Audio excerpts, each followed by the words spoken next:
What's up, everybody? Welcome to DFS by the Numbers. This is my betting breakdown video for UFC Vegas 14, Rafael dos Anjos versus Paul Felder. As always, in this video, I'm going to go through all of my bets, talk about the best bets for each fight. Not going to go into many breakdowns of this. I did post a breakdown on Thursday morning, and I also posted a breakdown after the weigh-ins, a live stream on Friday. So if you have not checked that out, check it out. In this video, strictly talking these fights from a betting perspective. So with that said, if you guys can leave a like on the video, it helps out a ton. As always, subscribe if you have not yet. All that good stuff. Would appreciate that as always. And let's get into it. So Dontel Mays versus Roque Martinez. Mays is minus 230 and Martinez is plus 210. So I was really close to parlaying Mays. I mean, just watching the weigh-ins, the dude looks so much bigger.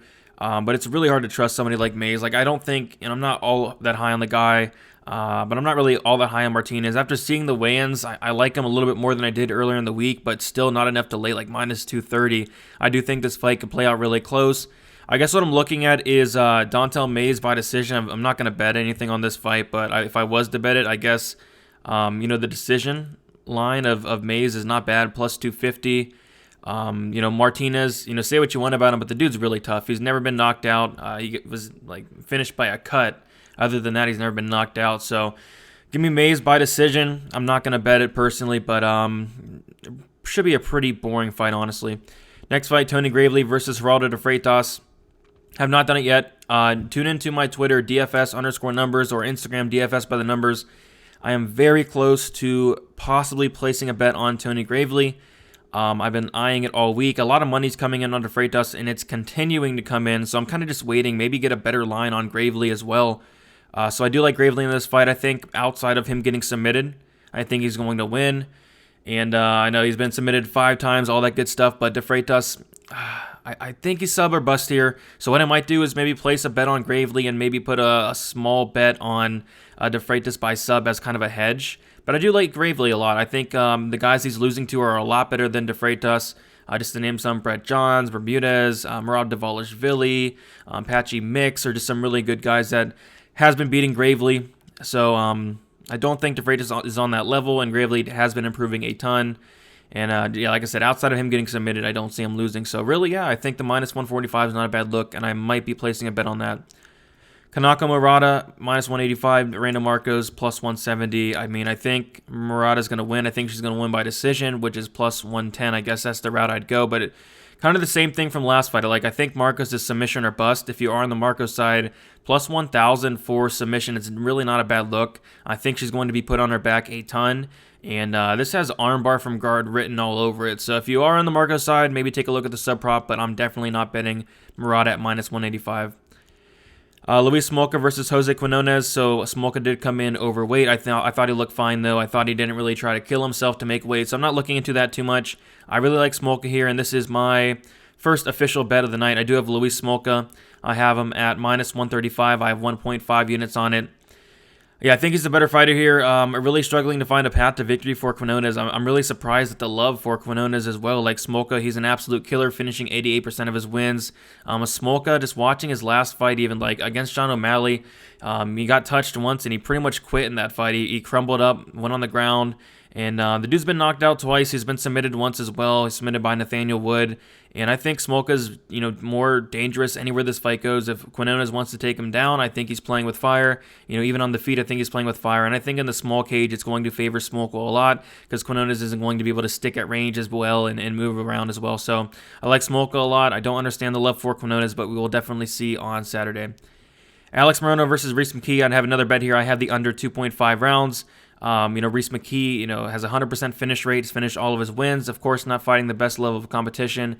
McKee has also been knocked out twice himself. Alex Morono has been knocked out twice himself as well. These guys are going to go at it, especially in the small cage here. It's going to push the action a little bit more. This is going to be one of the more exciting fights. A lot of Alex Morono fights are very exciting. I do think this is going to be a war for as long as it lasts, and I do like the under 2.5 there. I got it at plus 100. I have 1 unit on that, so give me Alex Morono to win the fight, but I do like the under 2.5 a little bit better. Alex Morono inside the distance, plus 200 is not a bad look. Alex Morono by submission. I mean, I think he can sub McKee so easily if he would just go for a takedown, but the problem is Morono has 0 takedowns landed in the UFC, but I do like the under 2.5 there.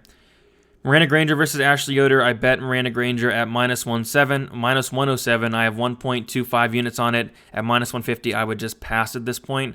I broke it down all week, but I do think Granger's the better fighter on the feet. I think she's better on the mat. I do think she can hang with Yoder. When Yoder gets somebody on the ground, she does absolutely nothing with it. So I do think Granger's very active off her back. I think she'll be fine there, but on the feet, it's really Granger all day, and for that reason, I do favor her. And I like the -107 line I got, but I'll be honest, I would not bet it at -150 where it's at now. It could play out close for sure. A lot of Yoder fights do. Sean Strickland versus Brendan Allen. I'm going to slightly lean Brendan Allen. Don't really have a great read on this fight. I think the 195-pound catchweight does favor Allen a little bit. If this was at 185, I'd probably, slightly go with Strickland, but I don't know. It's a tough fight to call. Strickland, he hasn't really fought many wrestlers, and when he did face some wrestlers, it was at 170. His takedown defense held up for the most part, 81% takedown defense. Stuffed a bunch of takedowns from Kamaru Usman.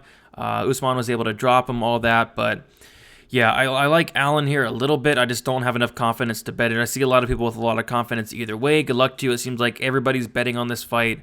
I see a lot of people on either side, and I'm not confident enough to take a bet here. So the lean is Allen. Allen by submission +315. Wouldn't bet that. Allen by decision. Yeah, not really interested in any props here. Maybe the fight doesn't go to decision, something you can look at if Allen can finish early. Maybe Strickland finishes late. But other than that, this is a big pass for me. Eric Anders versus Antonio Arroyo. I do have a bet on Arroyo. I got him at +120. He's sitting at +105 now. I still like that, especially if you guys have not seen the weigh-ins. Go check the weigh-ins. Eric Anders did not look all that great, and I even liked Arroyo before the weigh-ins. It's really... you can't trust Eric Anders, somebody who's very low volume. I do think he's on a decline. And Arroyo looked really, really good at weigh-ins today. So I do like Arroyo here. I think just based off of him going to be throwing more against Anders, I think he's going to outpoint him. And if Eric Anders does take down Arroyo, Arroyo does have a very good ground game as well. And I don't think, especially after seeing the weigh-ins, I don't think Eric Anders is going to come in here with a wrestling game plan for 15 minutes. I really doubt that. So I like Arroyo a lot. I see a lot of people on him as well. I definitely get it there. So I got Arroyo. I got him, +120. I have 1 unit on Arroyo. Kay Hansen versus Corey McKenna. I like Hansen here, I guess. I would just never bet the -190. I think that's insane. And it is coming down. It seems like everybody in the world is betting Corey McKenna this week. I'm definitely not going to be one of those people, but I do see why. I think the line is off. I really do. And I think this should be lined closer to a pick'em, so I get it. But women's MMA, I don't want anything to do with this fight, honestly, but I think that since they're going to be on the mat for a good majority of the time, I do favor Hansen as the better grappler. For that reason, I am picking her, but I would definitely not bet her at -190. I guess Hansen by sub +350 is not a bad look at all. But yeah, again, I want nothing to do with this fight at all. Abdul Razak Alassane versus Chaos Williams. Alassane is -210 and Williams is +190. I'm kind of surprised that line is like that. I think it should be a lot wider in favor of Alassane. I do have a bet on this fight. I have Abdul Razak Alassane inside the distance. I got it at -170. It's sitting at -185 now. I have 2 units on that. It's my biggest play of the night. And just watching tape, if you watch tape on Williams, the dude leaves so many openings. When he backs up, he leaves his hands down. Alassane's the way more technical striker. Someone's going to sleep in the first round, and Alassane has shown a good chin. Both guys have shown a good chin. Both guys have never been finished, but it's going to definitely change here. And Alassane, one of the hardest hitters I've ever seen, ever. So I do think Alassane's going to put him out probably the first round. If you want to look at the first round prop for Alassane, all 10 of his wins have came in the first round. 100% finish rate, all by knockout. I do think Alassane gets it done very, very early. This is going to be a war for as long as it lasts, and I really don't expect it lasting long. So Alassane, for me, I like it a lot. And then lastly, we have Rafael dos Anjos versus Paul Felder. So I was really, struggling to, find a way to play dos Anjos. And I was trying to find a way to play him all week. I don't think there's many great parlay pieces. I mean, you can parlay Alassane with dos Anjos. I think that's fine. I was really close to parlaying Dontel Mays, but I don't think that's a great idea. So what I did was I did parlay Rafael dos Anjos with someone on the next card, Davison Figueiredo. I got it at +102. I do have 1.5 units on that, and that is going to be the parlay I roll with. I'm completely fine with taking somebody from this card I like and somebody from next card I like and putting it into parlay. So I already have Already looked into the next card a little bit. I do have 2 plays for next card, and that is somebody I like, Davis and Figueiredo there with Dos Anjos. So, other than that, I am looking at the under 4.5 for this fight for a couple of reasons. Kind of a hedge, just in case Felder knocks him out. I do think that's Felder's path to victory, and also I think it can hit as well in Dos Anjos' favor. I think Dos Anjos could get a late finish there, especially with Felder coming in on short notice. And I get it, the triathlon, all that, but training for a triathlon is a lot different than training for a fight. And at the weigh-ins, I did not like how Paul Felder looked at all. It looked like he lost a ton of muscle mass, and I kind of question him coming in here on 5 days short notice for sure. But overall, I do think Dos Anjos gets it done, and I am kind of looking at the under 4.5. So those are my bets. I'll kind of go through them here one more time just to recap. Antonio Arroyo, plus 121 unit. Miranda Granger, minus 107. 1.25 units. Luis Smolka, minus 135, 1.5 units. Alassane wins inside the distance, minus 170, 2 units on that. Alex Moreno, Reese McKee, under 2.5 rounds, plus 100, 1 unit on that.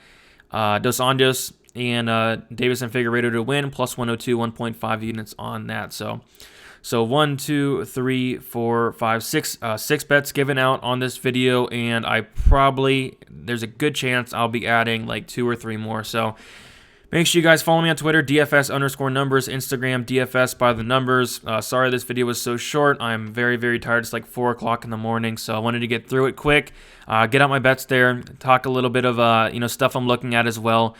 And yeah, it's been a really good stretch of events here. I think we're on a 3-fight win streak. Hopefully make it 4 in this card, and then bring it into a really good card next week as well. So that's about it. Good luck, guys. If you guys are going the other way, good luck to you as well. Hopefully we make some money on this Saturday, man. It's a tough card, but it's a good one. It really is. I think it's going to surprise a lot of people.